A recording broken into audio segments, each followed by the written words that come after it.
Marami ang aanihin, subalit kakaunti ang manggagawa. Mabiyayang araw po ng Huwebes, kapanalig.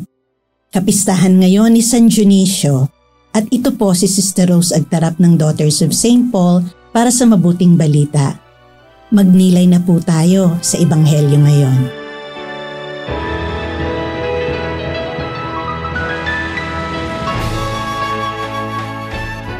Humiran ang Panginoon ng iba pang 72 at isinugo silang dala-dalawa na mauna sa kanya sa bawat bayan at lugar na takda niyang puntahan. Sinabi niya sa kanila, "Marami nga ang aanihin at kokonti naman ang mga manggagawa. Idalangin ninyo sa Panginoon ng ani na magpadala siya ng mga manggagawa sa kanyang ani. Lumakad na kayo. Isinusugo ko kayo parang mga tupa sa gitna ng mga asong gubat. Huwag kayong magdala ng pitaka, bag o mga sandalyas, at huwag ninyong batiin ang sinuman sa daan. Saan mang bahay kayo pumasok, sabihin muna ninyo, mapasatahanang ito ang kapayapaan. Kung mapayapang tao ang naroon, sasaka niya ang inyong kapayapaan. Kung hindi, magbabalik sa inyo ang inyong dasal. At sa bahay na iyon kayo manatili, kumain kayo at uminom na kasalo nila sapagkat may karapatan ang manggagawa sa kanyang sahod. Huwag kayong magpapalit-palit ng bahay. Saan mang bayan kayo pumasok at tanggapin nila kayo. Kanin ninyo anumang ihain sa inyo.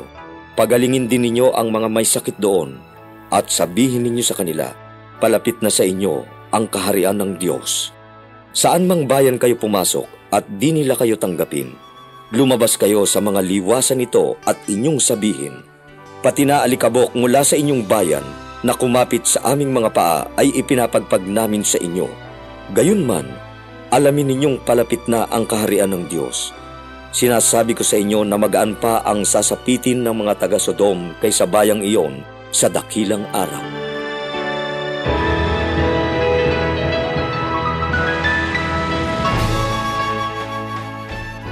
Sasama ka ba? Oo, sa Harvest Festival. Hitik ang mga bunga at maraming aanihin. Sa amin sa Nueva Ecija, ang anihan ang isa sa mga pinakamasayang panahon. Sama-samang umaani, nagkakaisa, nakikipagtulungan. Sa anihan, may tinatawag na magkakatuwang sa tungkulin.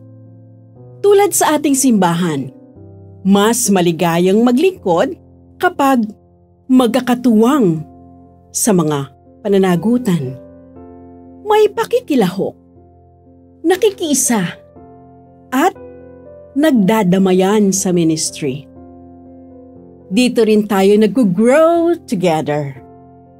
Ito ang intensyon ni Pope Francis ngayong Oktubre na patuloy na magtaguyod ng buhay sinodal ang mga pari, kaming mga relihiyoso at mga laiko. Mahalaga ito para tumibay ang ugnayan at lumaganap ang misyon ng ating simbahan.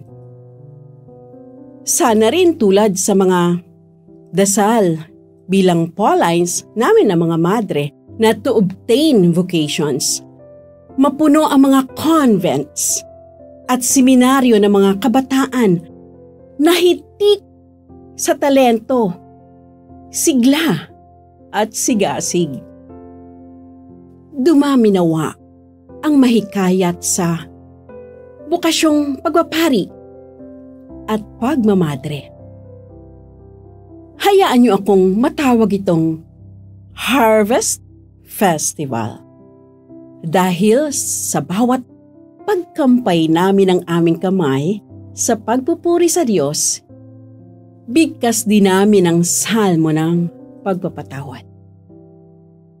Awit din namin ang himno ng pagdadamayan, pananagutan, pag-aalay ng sarili bilang kongregasyon ng mga itinalaga ng Diyos sa Kanya. Maging tunay na festival nawa ang pag-ani namin ng kabutihang loob sa bawat isa at paghikayat sa kapwa ng pagmamahal sa Diyos. Mga kapanalig, suportahan po ninyo ang aming misyon. Subscribe, like, and follow Pauline's sa aming social media accounts. Tulungan niyo po kaming maipagpatuloy ang programang ito at ipadala ang inyong donasyon sa aming donations channels. Kasama pong lagi ang inyong mga intensyon at kahilingan sa aming panalangin araw-araw.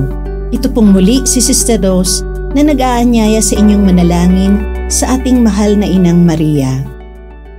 O mahal na Birhen ng Santo Rosario, pakinggan mo po ang aming mga kahilingan. Sa bawat panalangin namin sa mga butil ng Santo Rosario, madama nawa namin ang iyong makainang pagmamahal at pag-aaruga. Inilalapit po namin sa iyo ang aming kahinaan, kasalanan at kakulangan, ang aming mga suliranin, sakit at kalumbayan. Umaasang ang lahat ay idudulog mo sa iyong anak na si Jesus.